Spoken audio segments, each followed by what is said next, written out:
না। আসসালামু আলাইকুম।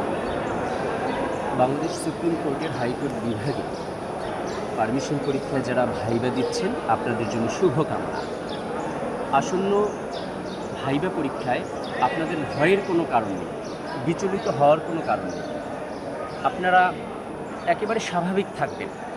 যতটা ভয় থাকবেন ততটাই আপনাকে চেপে বসবে, অর্থাৎ আপনি অনেক কিছু ভুলে যাবেন। সবচেয়ে বড় কথা হচ্ছে কোনো ভয় নেই, কোনো চাপ নেই। প্রথমে যেই বিষয়গুলো হবে, আপনি ঢুকবেন, অনুমতি নিয়ে ঢুকবেন। আপনার যেই সার্টিফিকেটগুলো থাকবে বা রিকোয়ারমেন্টস যেগুলো থাকবে সেগুলো একজন গ্রহণ করবে। তখন এরপরে জাস্টিসদের সাথে সামনে যখন যাবেন, আপনাকে বসতে বলবে, আপনি বসবেন। এরপরে প্রশ্ন করবেন। তারা প্রশ্ন করতে পারে জজ কোর্টের, আপনি সংশ্লিষ্ট জজ কোর্টের যেই প্রসিডিউরগুলো ছিল মামলায়, আপনাকে জিজ্ঞেস করবে সিভিল না ক্রিমিনাল, কোন বিষয়টা ভালো জানেন।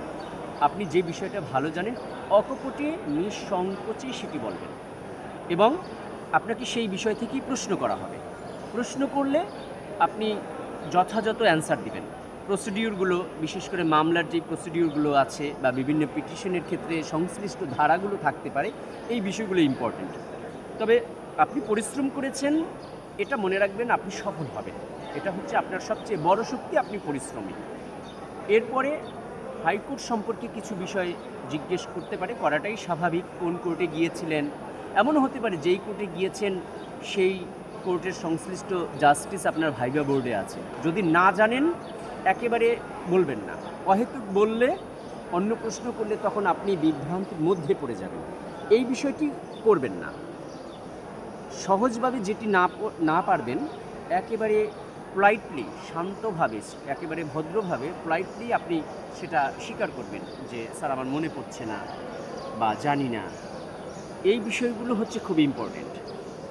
জাস্টিসরা জানে হাইকোর্ট সম্পর্কে আপনি কতটা জানেন আর হাইকোর্টে আপনি কতটা করেছেন। আপনি জাস্ট স্যারদের অ্যাসিস্ট করেছেন আর অন্য কোনো কিছু করেননি। তো এই বিষয়টি একজন জাস্টিস জানে। তো হাইকোর্ট সম্পর্কে যেই বিষয়গুলো জানা, আমাদের 3টা বিল্ডিং আছে, মেইন বিল্ডিং, অ্যানেক্স অ্যান্ড বিজয়।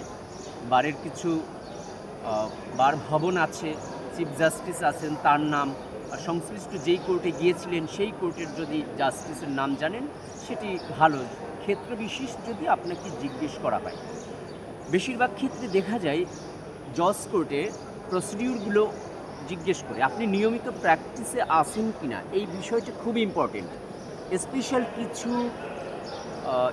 কিছু অ্যাক্ট আছে, সেই অ্যাক্টের মধ্যে যেই মামলাগুলো পড়ে সেই বিষয়গুলো আপনাকে জিজ্ঞেস করতে পারে। নারী শিশুর মামলা আছে, যেমন পেনাল কোডেও বলা আছে, কিন্তু এর জন্য আলাদা অ্যাক্ট আছে, আপনি সেটাকেই প্রাধান্য দিবেন বলবেন। তো সার্বিকভাবে বলা যায়, আপনি যদি একেবারে ভয় না পান, ভয় পেলে আপনাকে সেটাকে আরও আপনাকে সংকুচিত করবে মনোভাবটাকে। ভয় পাবেন না, আপনি যতটুকু পারেন, যতটুকু জেনে গিয়েছেন এটাই আপনার বড় শক্তি। অর্থাৎ যে আপনাকে ভয় দেখাবে আপনি তাদের কথা আমলে নেবেন না। আপনার যতটুকু প্রিপারেশন ছিল সেটুকুই আপনার সবচেয়ে বড় শক্তি। ওইটুকুর ভিতরেই আপনাকে উপরওয়ালা রক্ষা করবেন। আপনি আত্মবিশ্বাসী হন, আপনি ভালো করবেন এবং নিঃসংকোচে আপনি ভাইবা পরীক্ষা দিবেন। যখন যাবেন এবং বের হবেন, যে ম্যানারটা আছে সেটি সুন্দরভাবে মেনটেন করতে পারলেই যথেষ্ট। আর লোয়ার কোর্টের যেটা বললাম, মামলার প্রসিডিউরগুলো এবং হাইকোর্টের পরিচিতির জন্য কোর্ট ভিজিট করেছেন, যতটুকু দরকার অতটুকু। তবে লোয়ার কোর্টের বিষয়গুলোই সবচেয়ে বেশি আপনাকে জিজ্ঞেস করবে বা এটি সাধারণত করে থাকে। ধন্যবাদ। শুক্রিয়া।